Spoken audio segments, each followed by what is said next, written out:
So I saw Gone Girl. Hi everyone, I'm Brandon Prosek and this is the So I Saw Show. Tonight I have my second guest ever. I have a good friend, Kevin Vekony. Welcome, Kevin. Hello, thank you. Thank you for inviting me. I'll just preface this video right away by saying, I did not read the book. I luckily did not know any book spoilers, so I got to go into this clean, totally spoiler-free. Were you the same, Kevin? I did not read the book, but I did spoil it. Did you look it up on Wikipedia or something? Of course, because I heard there were some good twists. So. Yeah, Wikipedia does that to people. But we're gonna review this strictly as a movie. We're not gonna, try to compare it to the book or anything because, well, we don't really know. We have no idea. So we're gonna start with the bads first, then we'll talk about the goods a little bit later. So I'll just sort of kick things off. I had a little trouble finding some bad things in this one. I only have a couple, and one of my first was, I love the acting all around, but I feel like the characters from Tyler Perry and Neil Patrick Harris, I guess I was just expecting them to be in it more. Definitely, when the film started, they were credited Neil Patrick Harris in this movie is going to be great. He's going to be a main character, but he doesn't show up for a long while into the film. Yeah, an hour and a half, Yeah, and even then, he has very few scenes, and now they're really great, but he was really underutilized, and same with Tyler Perry as well. Tyler Perry had a few more scenes, but same thing, he showed up a bit before NPH, but a long time in the film. That's the thing I was upset about, was because they were so good in it, and all the acting was so good. I guess I just would have appreciated to see them more, especially I think I was more attached to Tyler Perry's character, and he probably had my favorite line in the movie when, I won't spoil anything, but the characters are kind of talking about something dark, and he's just like, you guys are f***ed up. He just blatantly says it. I love, because it's exactly what the audience was thinking. Yeah. You would think they could have fit time to have them in more, but this is mainly a story for Ben Affleck and Rosamund Pike's character. I hope I'm saying that right. Yeah, Rosamund Pike, I think. Rosamund. We'll go with that, Rosamund. By the way, if you hear a dog whining, that's my dog Riley. He wants to be part of the review too. He really liked it. Anything else in the bads category you would say stuck out for you? It's very hard to find major flaws with the film. It's long, so some of those minor plot issues came up at times because there's a lot of exposition to show. But really, nothing about the film was lame. Nothing was upsetting, Right. Yeah. The ending? Did you like the way it ended? Not to say any spoilers about the ending, but I remember a lot of people saying that they didn't like the book ending, and then there were some rumors that the movie ending might be different. I guess this is a spoiler warning for who read the books but didn't see the movie yet. It was the book ending, which is the one that a lot of people were upset at, and I guess it didn't really. I thought it was fine. I think it could have been worse. It reached a kind of closure, and really, I think people are going to be talking about this one for a while. Yeah. Let's jump over to the good things. I'll just kind of kick things off. The acting of the main two characters. A lot of people like to doubt Ben Affleck.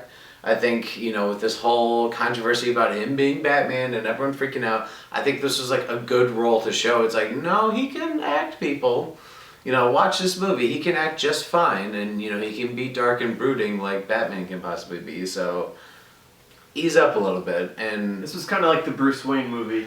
He's leading to the Dawn of Justice. This is a prequel to Dawn of Justice. Because of this stuff with his wife is why he actually became Batman. His parents were never killed. It's a new take, so it's an interesting take on it. Breakout role in this, Rosamund Pike.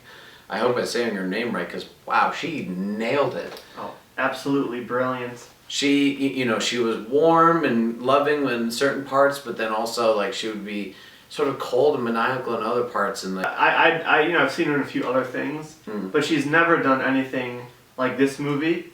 So it was even more surprising seeing, her performance because of that. I think I've only seen her she was in some Edgar Wright movies, like The World's End. She was in The World's End, yeah. Yeah, and she was in I think Wrath of the Titans.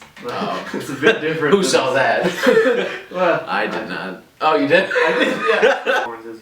Another great thing, which I think definitely deserves praise, is David Fincher's direction. Yes. And the cinematography and direction was just absolutely incredible. A lot of shots were so unique, and just the scenes you saw rich detail, and You can definitely tell that he worked on the film. I think a lot of movies lately try to go for one big twist, if they have any. But this movie had, what, 5? You know? Like, At least 5. I'm sorry, but unless you read the book, I bet a lot of people couldn't predict the ending or predict what was going to happen. Like, this is a movie where it's like, no, you actually have to watch and see what happens, because you're not going to know. And opposed to just leading to one big twist, it was like about 30, 40 minutes in, twist. 15, 20 minutes later, twist. 10 minutes later, twist. And you're like, what? I can't figure this out. Overall, you could see we obviously love this movie.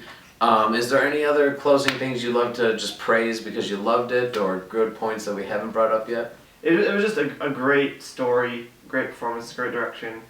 I loved it. You know, it's just a solid film overall. As we're wrapping up here, you can tell we love the direction, we love the acting, we love the writing.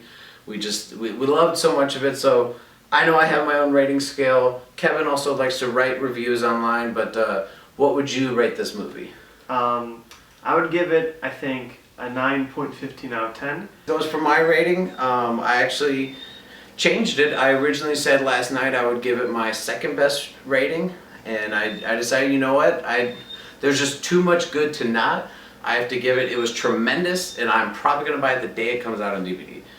Gone Girl was awesome. If you want to find me on Twitter, my Twitter's right there. If you want to also check out Kevin on Twitter, his Twitter's right there. If you want to also find the more Entertainment Buffet stuff, you can find us on Facebook. Go ahead and like us there.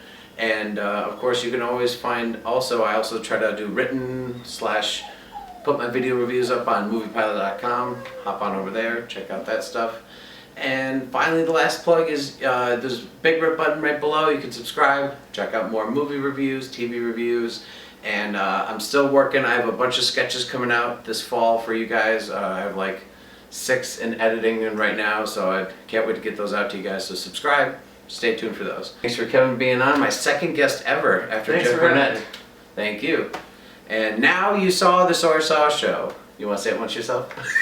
Now you saw the So I Saw show. It's a tongue twister, isn't it?